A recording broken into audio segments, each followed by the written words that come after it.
More Mage Knight, you say? As if I wouldn't have a bunch more to say about Mage Knight. Heck, at the end of the last video about Mage Knight, I promised another video about Mage Knight, and I will. In fact, this time around, I'm going to talk about the pain in the ass that is healing wounds in Mage Knight, and a couple other minor details, of course.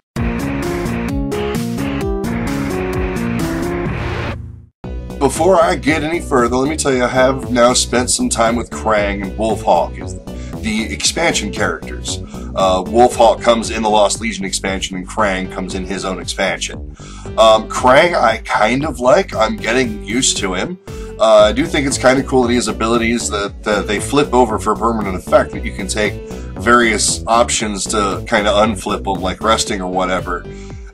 He is a little bit like playing Tovak smeared with a little Goldix in it, because he's still mostly a self-reliant combat character, but does in fact have some mana fixing abilities. So yeah, he's not bad. And as for Wolfhawk, I don't know yet. I've only gotten to play with her once. Other players in my group seem to prefer her, but for me, she's just more of a kind of a jack of all trades and a master of none, and that's the issue for me, is the master of none aspect. I haven't seen what particularly is her strength that she can do better than anybody else yet, but I haven't really gotten a chance to find out. So if those of you who are watching that are already Mage Knight players might want to do me a kind favor in the comment box and tell me what Wolfhawk's biggest abilities are. What is it that Wolfhawk can do that the other characters in Mage Knight aren't so good at? And maybe I'll give her another chance, and heck, I might even do an entire video that just features her and strategies with her, because if there's anything about me in gaming strategy, I always like to see my opinions turned on their heads and new ways to play brought to the forefront for variety's sake. Now, if there's anything I don't like about Mage Knight, it's basic standard healing effects, specifically cards that you have to buy or earn in your deck to do it later. I mean, your starter deck already comes with an ability that heals 2 wounds, if you put green mana into it anyways. It heals 1 if you don't. And the board also comes with several ways to heal. You've got your magical glades, you have your monasteries and your villages that you can pay for healing at. So I hate actually having to put in cards to my deck that are just dedicated healing. I mean, half the strategy in Mage Knight can be figuring out how to deal with combats in the most efficient way possible. And as far as efficiency is concerned, it's this big thing. Okay, do I take wounds or do I throw an extra card into blocking? Do I have an extra card to block? Is it worth trying? Oh, can I kill it? Can I kill it? So really, you can try to play to just avoid taking wounds in the first place. Not gonna happen, at least, not if you want to beat competitive players, because the truth is there is a risk and reward going into getting wounded in the first place. So the question comes in when you do take the wounds, when you decide to take wounds, how many wounds do you let yourself get, and what do you do with them once you have them? But that said, I am willing to make some exceptions, especially if they're heal cards that do something else on the way. And you'll never guess, but I bet they figured that out in design, because you'll notice that though some of the best heal cards are just big dedicated heal cards, there are other effects that are heal cards with something else on top of them to get something other than just healing done. Like, let's take a look at these 2 spells right quick. Restoration and Cure. One of them you'd never see me caught dead taking unless I was absolutely desperate and had really miscalculated my game strategy.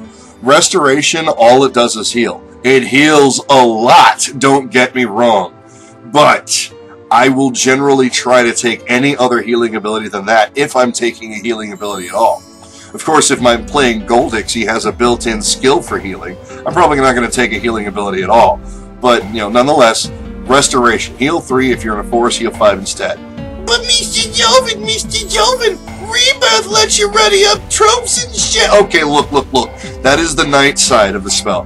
The thing is, anybody who's played this enough knows that it's difficult enough early game to fuel spells with mana and whatnot, but to go nighttime and be able to take 2 mana and finding a black mana, much less having the rights to take that, still have green mana available. It's only going to happen a couple of times in the later portions of the game. Truth is, I don't want to have to wrestle with that. I take a lot of spells based on their standard ability and consider their nighttime effect as an added bonus that may or may not happen. That's just how I am. So if a spell's best merit is its night cast, I don't touch it.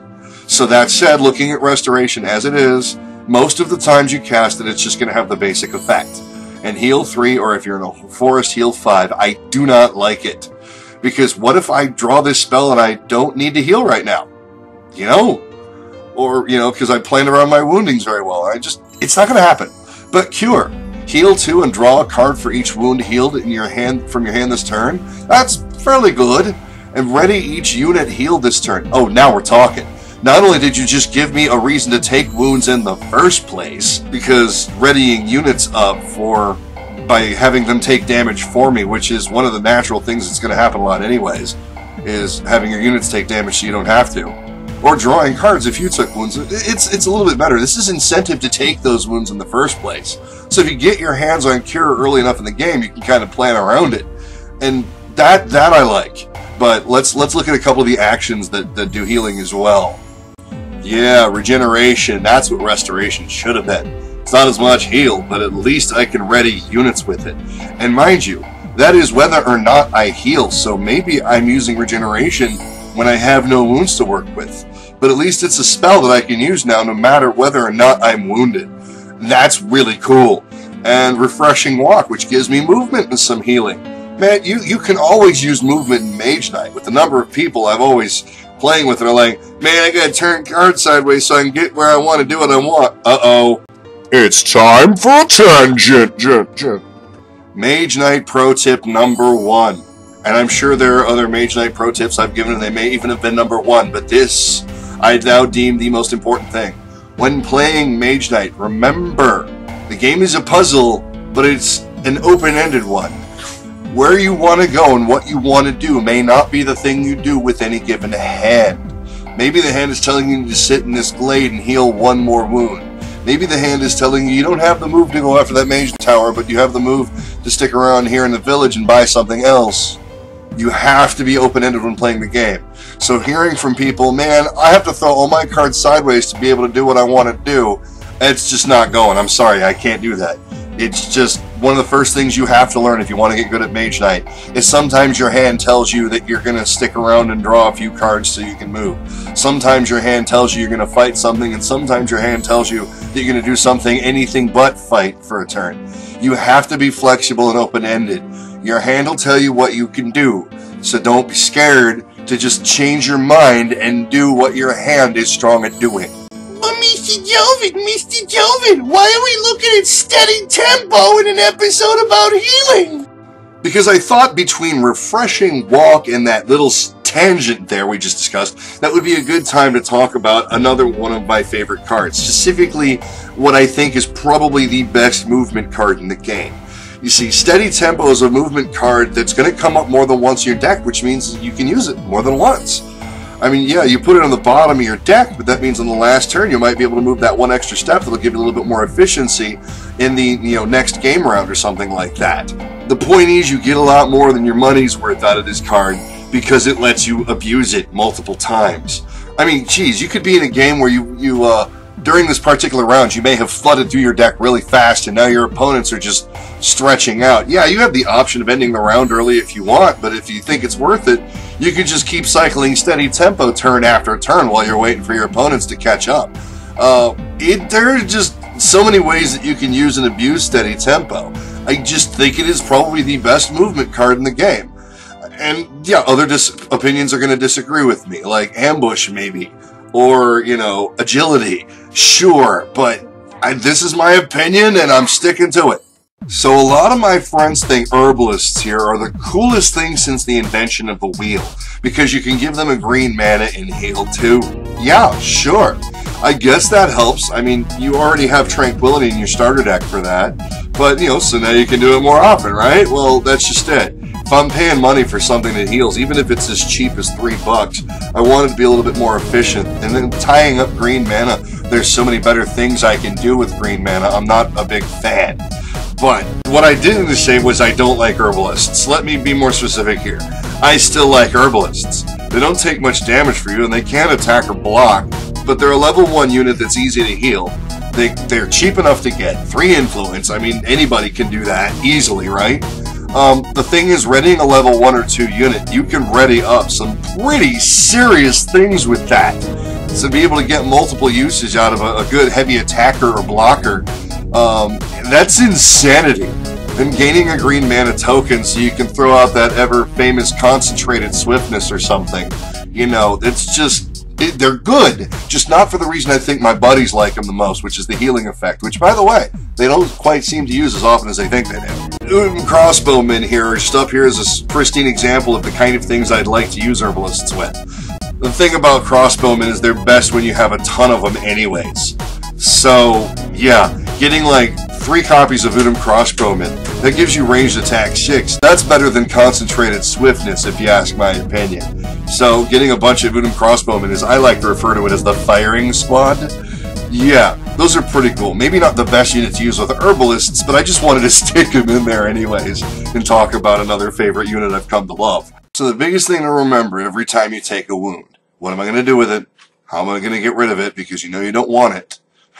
Is it worth taking it? Yeah, you will have to work with some healing effects now and then, but I have often found the ones in my starter deck or built into my character can be more than enough for me, and I won't often go for healing effects. If I do, I might get maybe 1 to last me through a game, and I might at some point in time find myself hoarding up on a magical glade or popping by to visit a monastery that I didn't burn down yet.